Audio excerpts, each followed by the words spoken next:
Bonjour à vous, bienvenue sur cette chaîne, la chaîne Essentielle Académie. مرحبا بطلبة المعاهد التحضيرية الهندسية SI2 MP2 technologie. نواصلوا في البريباراسيون dans la partie physique quantique, toujours قاعدين نصلحوا في concours technologie épreuve physique juin 2023 et nous allons aujourd'hui corriger les deux questions 44 et 45 du concours. Alors, la question, pourquoi cette fonction d'onde ne peut représenter l'état d'une particule réelle? Quel modèle de fonction d'onde doit-on alors utiliser? Et la question d'après, exprimer puis calculer la longueur d'onde lambda dans le cas d'un électron moins EM accéléré sur la tension U égale à 1 kV. يعطيك لهنا la masse M de l'électron 9,1 kg et la charge E 1,6 coulomb. Quelle application utilisant le comportement ondulatoire d'un tel faisceau électronique peut-on envisager? Alors, nous allons dire pour commencer et vous rappeler que la fonction d'onde trouvée dans les vidéos précédentes, psi de xt est égal à exponentielle i kx moins oméga t, c'est une onde progressive, et l'autre onde, c'est une onde régressive, b exponentielle moins i kx plus oméga t, et je vous rappelle que ce sont des ondes planes monochromatiques. Alors, vous voyez que si nous prenions par exemple la fonction a exponentielle i kx moins oméga t, on est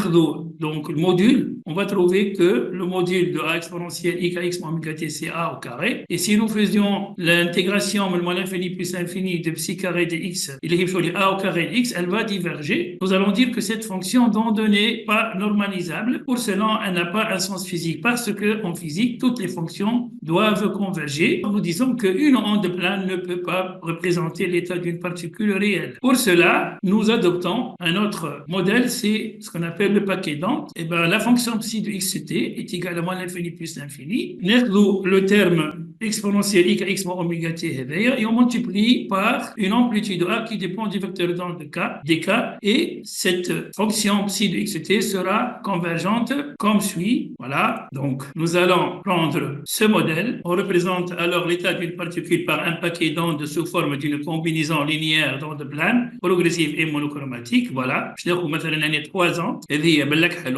Vous voyez que 3 ondes en face, on mange l'amplitude. L'amplitude, elle dépend des vecteurs d'onde de k. Comme vous voyez dans l'expression, donc chaque sinusoïde a une amplitude A bien déterminée. Vous voyez que la somme, l'intégration va vous donner la valeur de cette fonction qui est une fonction qui va converger. Ça, c'est ce qu'on appelle le modèle du paquet d'onde. Nous allons passer à la question d'après et calculer la longueur d'onde de lambda.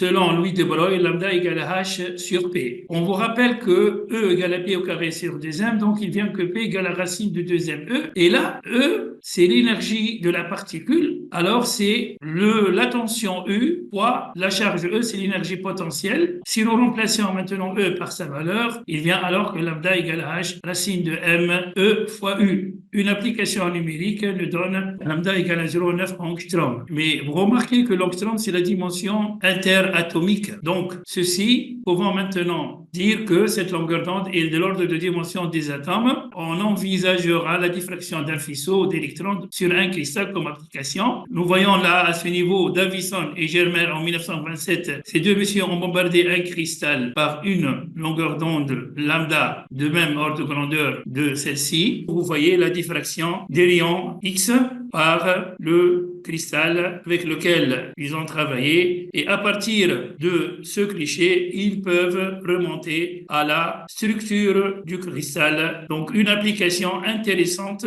en physique. Comme ça s'achève notre vidéo. Merci pour votre attention et à la prochaine correction, Inch'Allah.